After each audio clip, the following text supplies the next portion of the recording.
This is our news, the weekend edition, and on the broadcast tonight, BPL's CEO gives a timeline for green energy power supply for Ragged Island, and The Live outlines its next steps in Andros following last month's fire.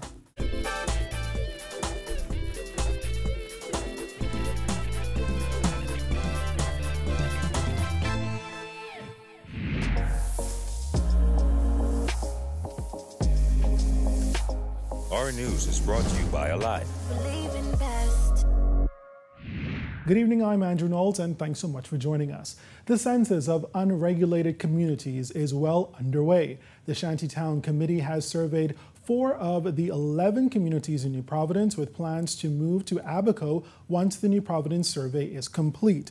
The committee went on a tour today, and while the Shanty Town Committee has taken the route of meeting with community church leaders individually, Christian Council President Bishop Delton Fernandez says they have extended an invitation to the organization. This weekend, the council has been asked to join the census team to see that it's being done humanely. Obviously, we're just taking census and the level of professionality that is being done. And so we applaud the minister for reaching out to the council. Obviously, the date that has been chosen is a challenging day for churches in that the funerals and weddings, but we'll do our best to have some kind of representative with the team that is going out in the community. The Christian Council does not have an active role in the Shantytown Committee, but rather will lend assistance once called upon. We've only had one meeting as an official council, as president of the Christian Council. And in that meeting, we were promised that these things were already planned for. The transition, what kind of social services will be needed, if there are any need for assistance in their transition, that all of this was planned for and tackled. And then it's in the execution that we need to be vigilant to see that it's carried out. The census is set to be completed next month, and the committee is on track to push ahead with its decision to demolish all unregulated communities. Well, Bahamas Power and Light CEO Whitney Hasty is setting a timeline for when Ragged Island will have a fully functioning green energy power supply system. Hasty says BPL officials estimate that will happen by early 2019. Ragged Island is going to go green, and we feel really excited about that. We anticipate that's going to happen by the first quarter of next year. Long Key is another one that's going to be easy to do because of its size. But as you move up and down the islands of the Bahamas, we feel really comfortable that you'll start to see some really good things happening in the renewable space in the next 2 to 3 years. That people will be really pleased to, and we need to do it. And the reason we need to do it is because, as I said earlier, it's very difficult for BPL to move logistically fuel around the islands of the Bahamas the way we're doing it. And so we've got to find a different way we have to sort of be, technologically smart. Following the devastating impact to Ragged Island by Hurricane Irma last year, government insisted it would use the island as an example of a green jurisdiction. In the House of Assembly in March, Prime Minister Dr. Hubert Minnis revealed that the government is eyeing a hybrid microgrid to power Ragged Island. The project could cost an estimated $2 million. Minnis said the Homer model was used to decide on the energy production mix for the island, though the Prime Minister did not get into what that mix might be.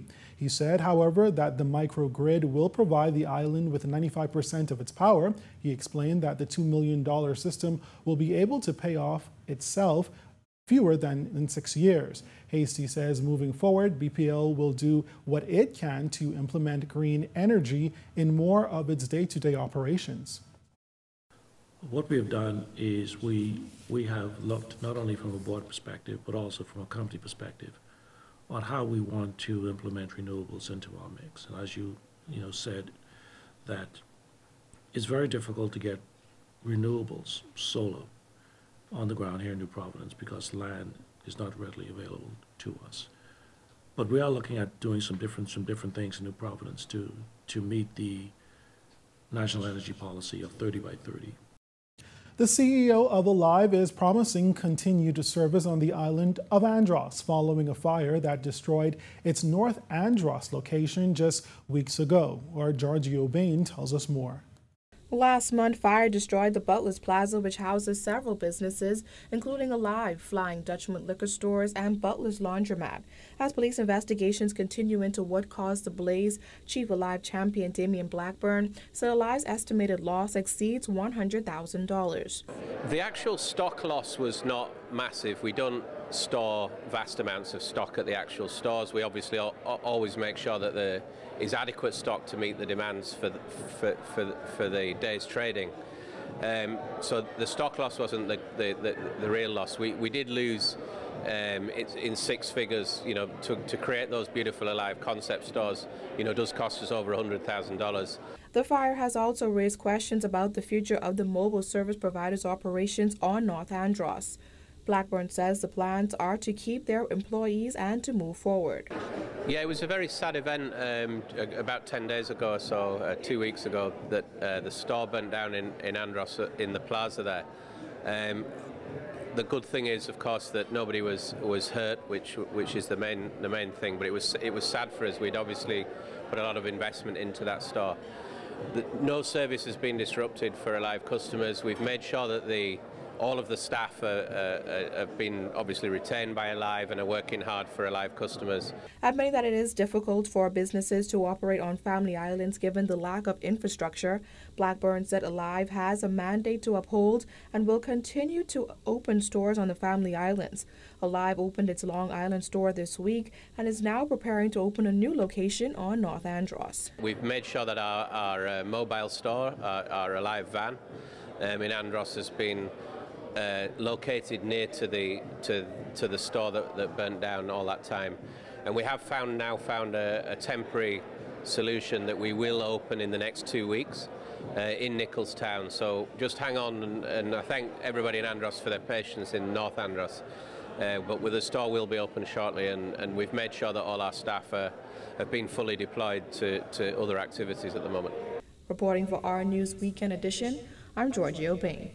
All right, thanks a lot, Giorgio. And we will take our first break here, but still ahead tonight, the Seahorse Institute prepares for its Blue Tie Shindig.